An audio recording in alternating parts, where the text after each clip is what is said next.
بسم الله الرحمن الرحيم.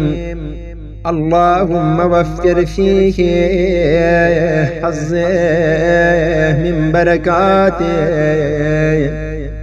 وسهل السبيل إلى خيراته، ولا تحرمني قبول حسناته يا هاديا إلى الحق المبين، برحمتك يا أرحم الراحمين.